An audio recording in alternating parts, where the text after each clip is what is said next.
Жігіттер, ассалаумалейкум. Простые ребята каналына қош келдіңдер. 3 аптаға жоғалып кеттік, бірақ бүгін мықты бір контент бұйырса сыйлайын деп отырмыз. Досым, қиын болмаса осы роликті тоқтатып тұрып, лайкыңды басып, арнамызға тіркелген болсаң, тіркеліп, және комментарийда бәр ролик көргеннен кейін өзің пікіріңді қалуды ұмытпа. Бізде тачку на прокачкуда Toyota Camry 40-тық нұсқасы. Көрейік. Toyota Camry 40-тық америкалық нұсқа. Қозғалтыш көлемі 3/5. Біздің тачку на прокачку. Біздің подписчик оқырман ағамыз Дәурен деген кісінің машинасы екен. Бұйырса осы көлікте прокат жасайтын боламыз. Так, бізде мына зазор қысылып тұр. Капоттың ашып жауылғанына қиын. Қазір енді сыртын толықтай түсіндіріп өтем, жігіттер. Бұның қызық жері салонына көп мән берейін деп тұрмыз бұйыртса. Өйткені Дәурен ағамызға бұндай сұр түс салон ұнамайды екен. Және де мына американдық нұсқада мына ағаштардың түсі сәл ашықтау болады. Ал Европада сәл қараңғылау. Бұйыртса мынау бар. Так, мынаны біздің ашылып жауылу қиындау екен. Осы мынау бәрі аквапринтпен Toyota Camry сол европалық нұсқаға жақынырақ қылып аквапринт жабыстыратын боламыз. Сосын мәселе, жігіттер, панельде мынандай тыртықтары бар екен. Көріп отырсыздар ғой. Бұның перетяж жасаймыз басқа матадан. Сәл түсінде мүмкін қараңғылау қылып тоз жасаймыз. Кеттік. Рульдің мәселесі.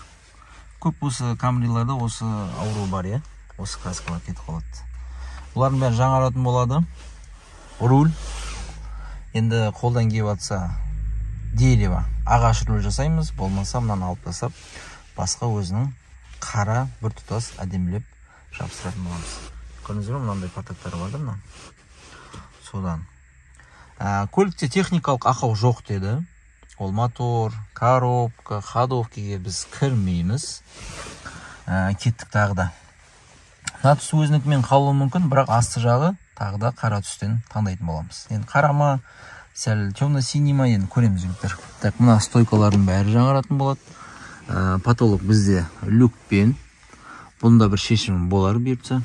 Так, мына козырек бізде былай сәл салбырап тұр екен. Оны жасауымыз керек. Енді біраз жұмыстар бар. Ол енді сыртында да, ішінде де барлық жағынан. Енді ішін бірінші көрсетіп өтейін дедім ғой. Мынау ғой, айтып отқан. Мынаның бәрі басқа түспен болады. Мынау да басқа түспен болады. Сосын жаңа қап-қара, мына қызыл жіптері жоқ, жаңа чехол тігетін боламыз. Кузов ақ қой түсі. Бұлай көрінбейді косяк видеода. Бұлай негізі бар. Артының жағдайы. Такана стойкалардың бәрі жаңаратын болады. Енді бір қарағанда бәрі жақсы, бірақ ағамызға бұндай түс онан қарамай тұр екен. Сонымен өзінің ойындағы нәрсені айтты. Бұйырса соны біз іске асыруға көреміз. Бізде екі артқы фонарь сәл өңіп кеткен. Енді ішін тазалап көреміз, әйтпесе ауыстырамыз. Сосын мынау бар неке, жігіттер. Так, мына нені қарауым керек болады, молдинг резинкасын. Так, мына қара боялатын сияқты. Так, қазір мен артқы багажникті көрсетіп жіберейін сіздерге. Бұлай жақсы бәрі. Бірақ мына проемді қоса бояймыз, өткені мына жерлерінде кішкене партак бар екен. Артқы проем. Бұлай енді іші тазаланады ғой, әрине. 3/5-тің жүрісі бөлек қой, шіркін. Әдемі мотор қозғалтышы, коробкасы бәрі жақсы жағдай. Так, міне көзге көрінетін партак мынау бізде. Енді кузов толықтай болатын болады. Асылбекпен ақылдасам. Ойлап тұрмын, подлак бояймыз ба деп, енді бұйырғанын көреміз. Так, бізде мына проемді да міне косяк бар екен. Бұрында бұйырса көзін жоятын боламыз. Ішкі көрінісі мына жағынан осындай. Так, бесключевой доступ бар екен, XLA вариант қой. Так, міне бұрын жабыстырған ба, сәл онша емес шығыпты, иә. Так, мыналарын бәрі алып тастаймыз. Так, мынау краска шашылып кетті мына жерге. Енді бәрін бұйыртса жөндеп, простой ребятаның қолына көлік келді. Так, мына жерде мынандай партак бар екен. Так, мына екі порогта боялады бұйыртса. Енді қазір Асекең келгеннен кейін ақылдасам негізі, қалай бояймыз деген сияқты. Мүмкін проемдармен бояймыз ба. Өйткені көлікті нитроға боятын деп тұр. Лагын шашып деген сияқты, акрил емес. Сол кезде жақсырақ болатын сияқты. Осындай тачку на прокачку Toyota Camry 40-тық 3.5 америкалық нұсқа бұйыртса қолымызға түсті. Бұдан қандай контент шығады екен? Алда бұйыртса көретін боламыз. Қазір бірінші кезекте көлікті бәрін, подқилингтерін бәрін жуып алып, содан соң шешіндіріп бастайтын боламыз. Ема деген болып тұрма жігіттер. Так, шештік. Жаңа көргендеріңіздей обшивка, потолок, бір бәле, шірбәле бәрі в общем. Так, мыналар басқа түс болады, мынау басқа түс. Так, мына жер басқа түс, асты басқа түс. Енді бұйыртса мынаның бәрін бүгін жеткізуіміз керек. Қазір көлік қарап отырмыз. Ақ жігітке сыймайын деп тұр, өйткені мынаның потологының ені деген сұмдық қой. Так, мынау іші ғой енді. Қалай болыпты жігіттер? Қорқасындар осындайлар, иә? Мен де қорқам, мынаның бәрін Асекең кеше шешті ғой. Түгін қалдырмай скелетті отыр. Так, көлікте шумка бар екен. Шумоизоляция есіктерінде, бәрінде. Ол жақсы. Так, ендігі мәселе. Қалай аквапринттің түсін қандай жасаймыз? Рульді не істейміз? Соның бәрін енді қазір ана жігітке барамыз ғой, сол жақта таныстырам кім тігетін. Сол жігітпен ақылдасамыз, Асекең келу керек, екеуі бір ойға келетін шығар. Олардың вкустары енді мықтырақ қой маған қарағанда. Мен қоясыз. Сондай. Бұлай жасағанымыз өйткені салон түгел ғой енді. Түгел жасалады. 12-13 күн дейді. Бүгін бұйыртса бізде, ладно, датаны айтпай қойшы. Содан осыдан бастаймыз ғой. Бүгін алып барам. Содан бастаймыз бұйыртса. И кузовқа тиісеміз ғой. Дөңгелек мәселесі 50-лік тұр екен. Camry 50-дің дискісі. Резина негізі 215-60 тұр керек мына жерде. Бірақ 65 тұр екен.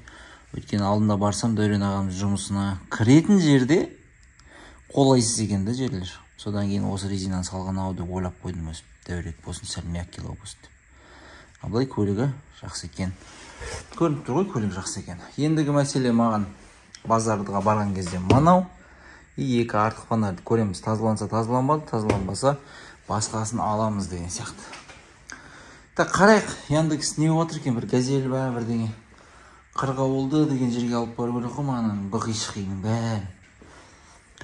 Ақ жігітке сала салайын десем, сыймайын деп тұр жігіттер. Сұмдық қой мынаны, бір газель керек болып қалды ғой.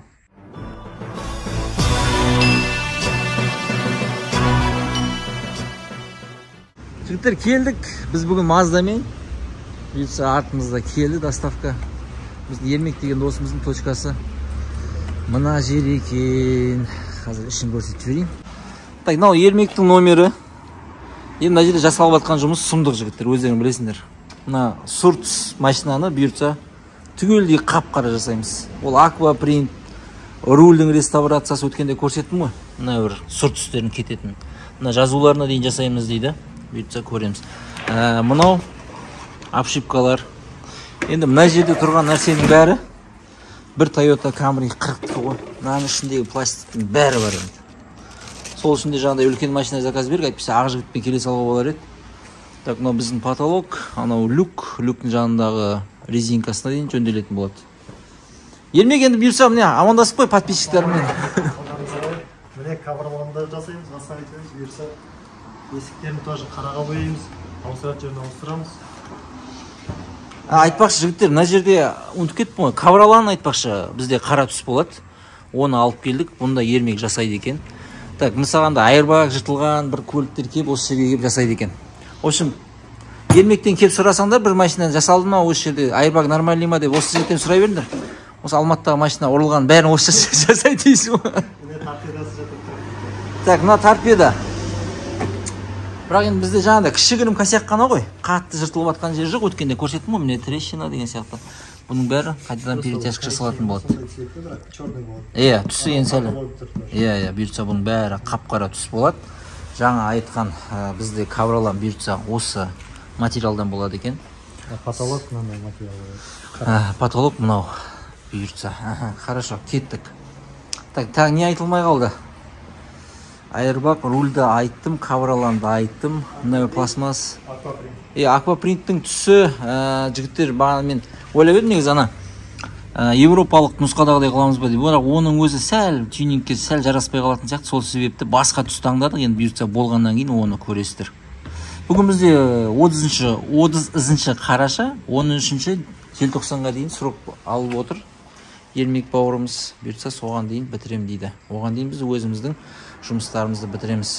Әзірше мына ролик шығып ермек мазаламай тұрыңдар, біздің машинамыз бітіріп ал ермек, содан кейін басқалар қабылдайсың ғой. Жақсы брат, давай, іске сәт. Жақсы жігіттер, осы номермен белгілеп қойдым. Бұйыртса жұмыстың болғаннан кейін тағы да түсіретін боламыз. Жігіттер, апарып тастап келдік. Порогтарынан бастап шешіп жатырмыз. Ол брызговик, анау майда шүйде. Ручканы шешеміз, мына никель шешіледі, есік шешіледі.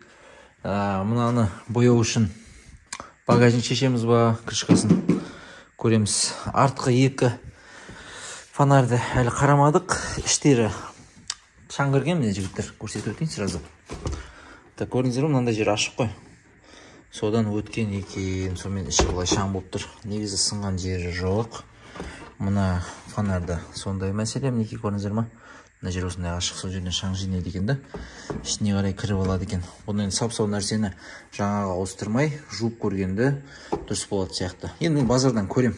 Мүмкін болатса ауыстырып жіберем. Өйткені бізде мынаусы мінекей койды, ал мынаусы ауысқанға ұқсайды. Көреміз еледі. Ол енді қатты проблема емес. Так, Android міне жатыр. Мынау біздің щиток приборымыз. Бағананы шешкен кезде қарағам. Өткенде айттым ғой, мына жерінде міне кішігірім косяк бар деп. Мынаны әдемішіп жасау керек болады. Мыналарын бәрін алып тастап бояймыз. Бірінші жасаймыз, сосын бояймыз деген сияқты. Сосын біздің материалымыз бүгін келді. Біз бағана ермек жақта жүрген кезде заказ бергенбіз. Так, 0,40 кореялық краска, 2 литр. Растворитель, грунтовка. Так, шпаклевка, шкурка. Және өзіміздің үйреніп қалған Наволың 590-дық 2 литр лагы келді. Осы ретте негізі сәл дұрысырақ болды ма? Білмеймін, арзан санады ма? 80 мың теңге болды ғой осы краска. Бізге енді кішігірім скидка жасап жатыр деймін. Сонша нәрсе алдық қой. Бірақ мына жерде айтылмаған мысалға керек ол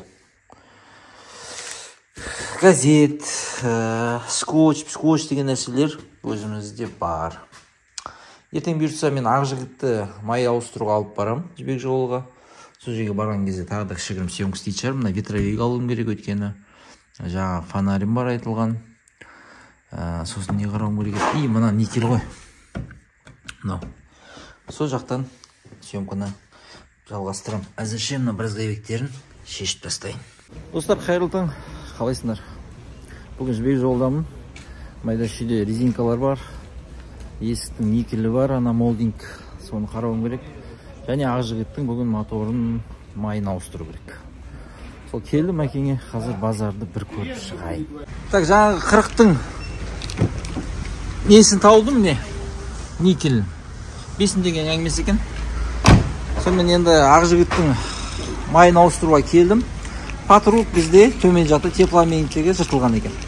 Сонымен жігіттер қараңыздаршы, мен қандай патрубок салып жатырмын маған. Германиялық тауып алғансың ғой, бірде жатып қалған ғой. Мәке? Маған бір жатқаны 10 жыл болған ғой, этикетісіне қарасам, Кішкентай патрубогың өзі оригинал. Зато оригинал болды дейсің ғой. Сол қазір антифризін қоса жаңасын құятын боламыз. Passаттың жаңағы патрубкасын антифриз жаңа құя салайын деп тұр. Міне сап-таза екен. Норд тұр ғой ода бізде. Соны сәл-сәлменен болып тұрды. Оны басқа қымбатырағын алдым. Енді барып Камриға ветровик алып алайын. Сосын жігіттер, уплотительный резинка бар ғой, кәдімгі ана проемда тұратын. Бізде сұр түсті ғой. Соны егерде кімдеген болса, көріп қалған болса, қара түс төртеуіне де проемдағы болатса жігіттер хабарласып жүресіздер ғой. Біздің жұмыс WhatsApp нөмерге немесе Instagramға дайректке жазсаңыздар, жауап беріп сіздерден сатып алатын боламыз. Жігіттер, әдеттегідей автосказкаға келдім. Ахмет досыма так көрейік.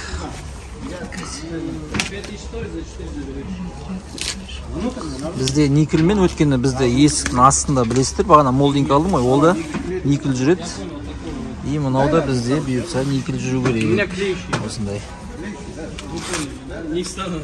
Жақсы ғой качествосы, да? Да, креплениясымен дополнительно. Креплениясымен, несімен жігіттер бәрі бұйыртса осы. Сол, осы жерге келесіңдер автосказкаға, просты ребятадан келдік. Что там скидка десеңдер, жасап береді. Бол, маған ұнап тұр, осыны алат сияқтым ғой. Көп кісілер ойлайды, мен жарнама үшін ғана жүреді. Жоқ жігіттер, бәрімізге көмек болсын, бәрімізге скидка болсын, сәлде болсын, арзан болсын деген сияқты.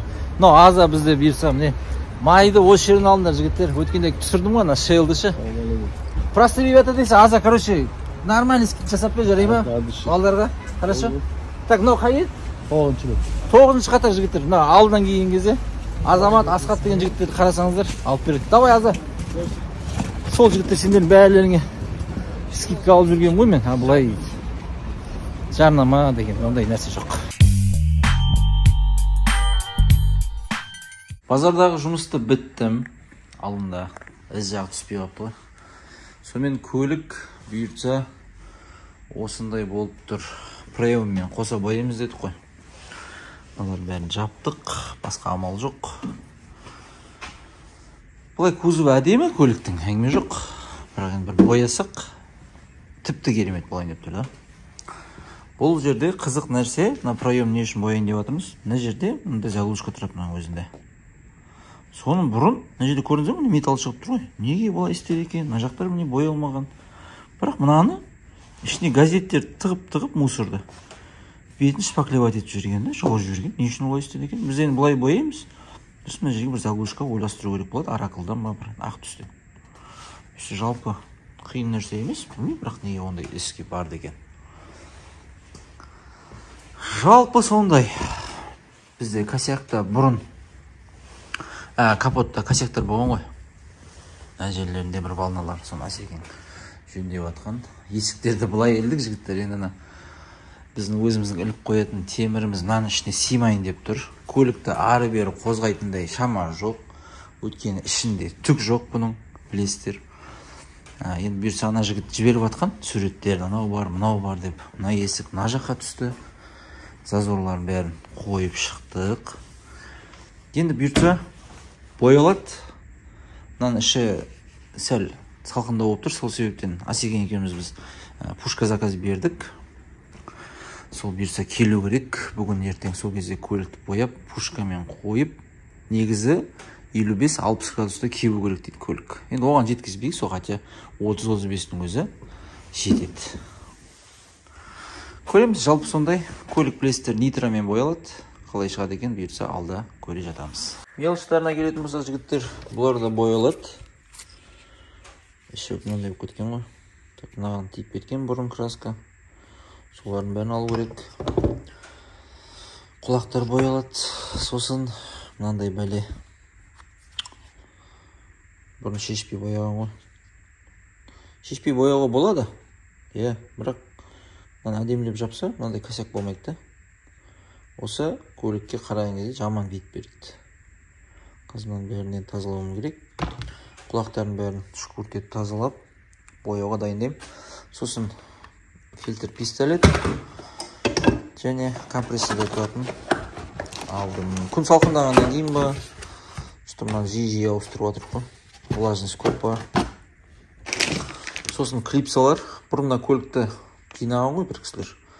бірақ клипсалар үшеу тұратын жерде біреу, бір жерде тіпті жоқ деген сияқты. 100 штук алдым. Бұйырса жететін шығар. Мынаны тазалайын, пока Асекең келем дегенше. Сосын салфетка алып келдім жаңа обезжирителге. Соны сүртіп, бұйырса бояймыз. Жігіттер, покраскадан кейін 4 күн өтті. Айтпақшы, мыналардың бәрін өткенде шкурт етіп жатырмын. Бұның бәрі боялды, ручкаларын салдық, зазор-пазор қойдық, проем боялды. Так, мына жерге заглушка алуым керек. Өткенде көрсеткенім ғой сол. Олай әдемі бәрі. Четко болды. Бізде мына жерде косяктар болатын, ана бұрын бояған кезде апликаның іздері қалып қояды ғой. Соның бәрін алып тастап шкуркамен болды. Салон бұйыртса келеді жақын арада. Мынау ғой өткенде айтқан пушкам. Машинаны кептіріп қойып, полировкаға қазір 4 күн өтті покраскадан кейін. Бүгінгі жұмыс бізде 2 порогын дайындауымыз керек. Сынған жерлері бар. Сосын жігіттер өткенде айтқан уплотитель ғой мынау. Осыны қандай жол табамыз деген сияқты. Бұны жігіттер бояп көруге болады дейді. Қазір мынаның бәрін мерлонмен жуып, обезжирительмен өтіп, апликасын жасап бояп көреміз. Жаңа пробный, просто бояп қарағам. Мынау дұрыс кепкен жоқ негізі. Жалпы негізі болатын дүние сияқты. Өткені былай мынаны бүйтіп мысшам, сындырсам, былай айтқанда ештеңе қылмайды екен. Көреміз енді, уақытша дүние болуы мүмкін, бірақ осындай жолға барамыз. Сосын бізде мына жердегі лампочкаларды ауыстыру керек. Поднамениге алып келдім. Артқы 2 фонарьды ішін жудым. Енді сыртына полировка керек. Біраз ішінде мусоры кетті. Қазір полировать еткеннен кейін бұйырса жаңаратын сияқты ғой. Мынаның біреусі 40 мың теңге тұрады екен базарда. Екеуі 80 мың дейді. Қарасам, іштері сондай өңіп кеткен. Одан да мына сынбаған бүтін нәрсе ғой, содан кейін жууға сондай шешім қабылдадық. Так, мынандай лампочка алдым. МТЭК-тің оригинальный. Осыны салу керек. Сосын мына 2 диодты ойлап тұрмын, жігіттер, артын ғана номерге салып жіберсек жақсырақ бола ма деп. Өйткені бұда линзаларында LED тұр. Мынаумен әдеміше жарасып кететін сияқты. Бірақ мен негізі сары түс лампочканы жақсы көрем. Бірақ мынаны салып көрейік қалай болады екен. Сосын поднамениге алдық. Toyota Center 7 деген 1800 теңге деймін штугы. Сондай жалпы. Енді көлікті тағы бір 2-3 күн күтеміз. Содан соң барып полировкасына кірісетін боламыз. Бүгінгі жұмыс 2 порог, жаңа айтқан резинкаларды шкурт етіп бояумен боламын. Машинаның бір слой полировкасын ұрдым. Жігіттер салон жинап шықты. Жаңа ветровиктер салдық. Қазір мен қозғалтқышын қандай жағдайда соны көрсетейін. Қандай тағы жұмыстар жасалады, соны айта кетем. Көлік әлі ашылмай тұр, дөңгелектері лас болып. Бұлай жалпы енді бітуіне аз уақыт қалдық. Қазір ішін көрсетпей қоян, енді ішін бәрін салонын бұйырса финишқа қалдырайық. Қазір мен қозғалтқышының қандай кір лас жағдайда екенін көрсетейін. Салонын бәрін кішкене деген көрсетем, қанша уақытта дайын болды и қанша ақша кетті, бәрін бұйырса айтатын боламын. Қозғалтқыш бізде мынандай лас болып тұр, шаң. Осы мына декоративный бетіндегі пластигі осындай сынған, бұны жасап жіберуіміз керек. Осы мына резинкалардың бәрін, клепкаларын бәрін жаңарттым, өйткені клепкалар көп жерде сынып қалған. Ол салонның ішіне келетін болсақ та осы жерде деген сияқты. Так, бізде мына крылон проемы және мынау боялған болатын. Так, капоттың асты осындай кір. Қазір мен көлікті жууға және химчисткаға апарып тастаймын. Содан кейін тағы да кішігірім жұмыстар бар, тағы да кішігірім съемка жасаймыз. Содан кейін көптің күткен финишін бірге қарсы аламыз. Жігіттер, жанып тұрған үміттер. Мынаны бұлай жасады кеше Асекең. Енді четко болды ма? Моторын жуып шықтық. Әдемі. Зор болды. Бірақ мынау кішкене өңіп кетті. Қатты жуа берін десе клепкадан салбырап кете ме деп тиіспедік. Енді өткенде бәрін шештік қой. Аккумулятор шештік. Содан кейін бізде чек жанып тұр. Сол чекті тексеруге Max Drive бұйыртса келеді. Күтіп отырмыз. Ал достар, Мәкең де келіп жетті. Жұмыстың бәрін бітірдік. енді андай түсірейін десе машинаны сіздер көріп қоясыздар, финишіне қарай қызық емес болып қалады. Сол себептен де қандай адаптация ма, не болды, Мәке, айтып жүрші. Енді бұл Камрийімізді келген барысында чек, антизанос, ВСК деген датчиктері жанып тұрған екен. Компьютерді салған барысында бізде ABS-те кішігірім ақау, торпедан шешкеннен айырбактар жанған. Енді бәрі пассивтік ақау болып саналған. Компьютердің диагностика жасап бәрін удалить еттік. Рулевой рейка, антизанос деген сияқты, дроссельный заслонка деген сияқты саймандарға адаптация әлбетте жасап қойдық. Электронны жүйелері бәрі орынды, ешқандай ақау жоқ. Енді салоны маған ұнады, енді салонына кірген кез барысында аң-таң болды. Оны бұйырса енді жігіттер алда көресіздер, қандай болды екен, мен көрсетпедім видеода. Видеоның аяғы болып қалды ғой. Мәке, енді жалпы қалай енді өзіңе мына Камри ұнап тұр ма? Жалпы бұл Камри бізде жақсы баға беруге болады, өйткені қозғалтқышы әдемі істеп тұр.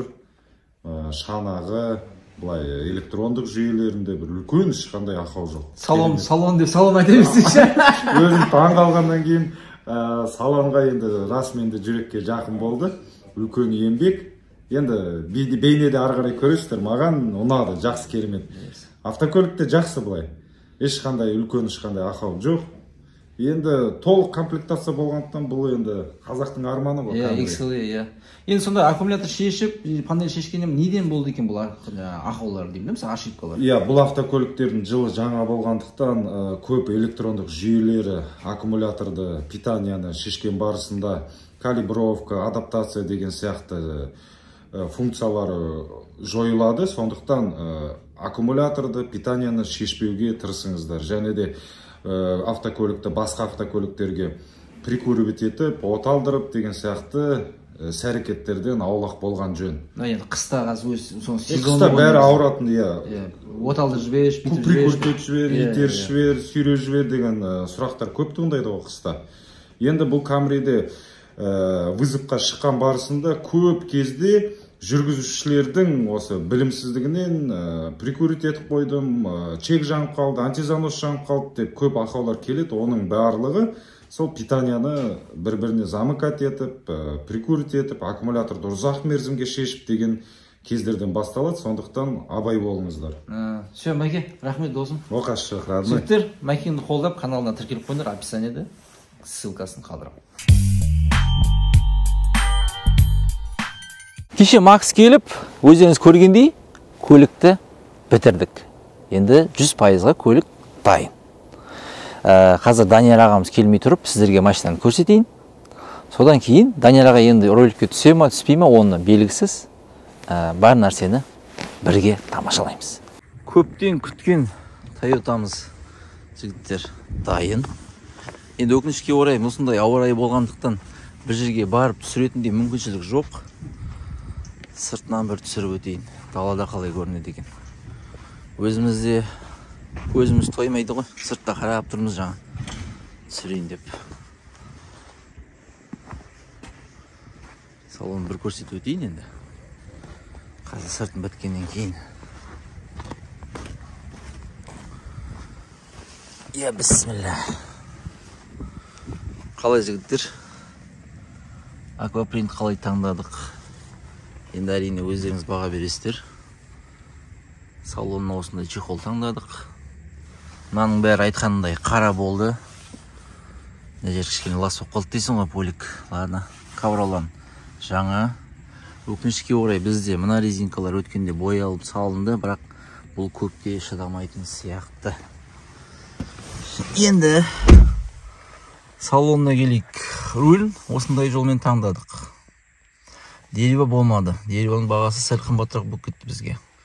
Содан кейін аквапринт болғандағы стай бергеннен кейін қандай болады екен дегенде ой болды. Осымен қалдырдық. Бұлай жалпы мынаның бәрін сіздер айтқан сияқты. Сіздерді қой, мен айтқан сияқты жігіттер мынаның бәрін бастан жасадық. Іші енді қап-қара болды машинаның деген деймін. Так, ортаға келейік, тоқтайық. Мынау білесіздер бізде дұрыс істемейтін. Бәрі қалай істеу керек, солай бар. Мынаған дейін жасалды. Енді бізде мына сортүз, Мына сүртіс. Именно никельмен. Әдеміше болып тұр. Так, мына стойкадағы Airbag жазулар. Сосын алдында айттым ғой, ана панель бізде жыртылады ғой, көп жері, тыртықтары бар деген сияқты. Оның әлі жаңадан тартылды. Так, бізде мынау кішкене салбырап тұратын. Барынша жөнделді. Қазір люктың резинкасы. Так, артық көрінісі осындай. Шторкасы бар, өзін білесіздер. Так, подлокотник. Енді керемет болды мынау. Бұйырса Дәурен ағамызды күтіп тұрмыз. Енді ол кісі келу керек. Мынау артық көрінісі. Ремендер бәрі ауысты, бұлардың бәрі сүртіседі ғой. Енді қараша болды. Енді аз жұмыс болған жоқ, жігіттер. Аямай лайктарыңды комментарийға жазып, қалай шықты екен. Бәрін өздеріңіз айтып өтесіздер ғой. Мен үшін керемет көлік болған сияқты. 21 күн дегенде шықты ғой бұл көлікте. Аз уақыт емес. Мына жерге дереваға қарағанда мынау жақсы түскен сияқты. Мен негізі алдында роликте айтып өттім ғой. Camry жаңағы Европаныкіндей жасаймыз ба депші деревасы. Қараға негізі осы аквапринт таңдағанымыз дұрыс шешім болған сияқты. Енді ол жерде Асекең мен Ермектің таңдауы болатын. Күшті болып тұр ма? Кавралан новый болған дегенде вообще өзгеше екен ма? Жаңа көлік сияқты болып тұр. Күтейік, Дәурен ағамыз келсін, көлікті көрсетейік, көлігін бұйырса тапсырайық. Сосын өткенде мына жерін досыны бар ма еді, жоқ па еді, видеосында жігіттер мына жерінде партақтар бар еді. Оның бәрі кетті, шкуркамен боялды, краевымен бірге. Осылайына шықты. Жігіттер, аз жұмыс болмады Toyota Camry'мен. Дәурен ағамыз келіп, жұмыстағы әріптестерімен көлікті көріп, қуаныштарында шек жоқ, көлікті алып мәз болып кетті. Ең қызық жері халыққа қаншаға жасадыңдар деген. Біз универсал Сефиромызды соңғы финишный ролик осыдан 3 апта бұрын шықты ғой. Шыққан беттен Дәурен ағамыз біздің WhatsApp нөмірімізге хабарласты. Жігіттер, сендер сонша жұмыс жасайсыңдар, бірақ еңбектерің бағаланбай жатқан сияқты ғой дейді. 500 мың, 600 мың бір көліктен сонша жұмысқа аздау сияқты деп. Мен сендерге 2 миллион теңге берейін, мен Toyota Camry'мді прокат жасап беріңіздер істеді. Сонымен Асекеңмен ойланып отырып, неге жасамасқа? Контентте Camry'ді, мысалға, салонында біраз жұмыстар болды, көріңіздер. Соны жасайық деп шешіп, келіскен болатынбыз. Енді біздің жұмысымыз қалай шықты, оны міндетті түрде комментарийға жазып өтіңіздер. Алда айтып отырмын ғой, бағана роликте айттым ғой, реклама, жарнама деп, оны дұрыс емес түсініп қалмаңдар жігіттер. Мен сіздерге барлық жерден скидка, жеңілдік жасап беріп жүрмін. Бұл жерде менің пассатымда мысалы жетпей қалған запчастары жаңа көрінбей қалған шығар роликта. Оның бәріне Данияр бауырымыз өзінің сататын жері бар ғой енді, Жібек жолында. Бәрін описаниеда қалдырамын. Өте төмен бағада береді. Сосын айтады, простые ребятадан деп келсе, мысалға автосказка, ол бізде ветровиктар, Данияр, Макс Драйв, жігіттердің бәрі простые ребятадан десеңдер, жеңілдіктер болады. Описаниеда барлық номерлерді қалдырдым жігіттер. Мүмкін енді келесі жылы осы арнада жүздесетін сияқтымыз. Өйткені алдымызда жаңа жыл таяп қалды. Қарап отырмыз, машиналар дұрыс көліктер шығып жатқан жоқ. Егер де сатылымда көліктеріңіз болатын болса, біздің жұмысты WhatsApp нөмірімізге хабарласа берсеңіздер болады. Осы нотада бүгінгі роликті тамамдайық жігіттер. Аман жүрейік. Осы жылда біреуді бір ренжіткен болсаңыздар, кешірім сұрап, келесі жылға таза жүрекпен өтейік. Аман жүрейік. Ассаламу алейкум. Аман бол халқым, халқым.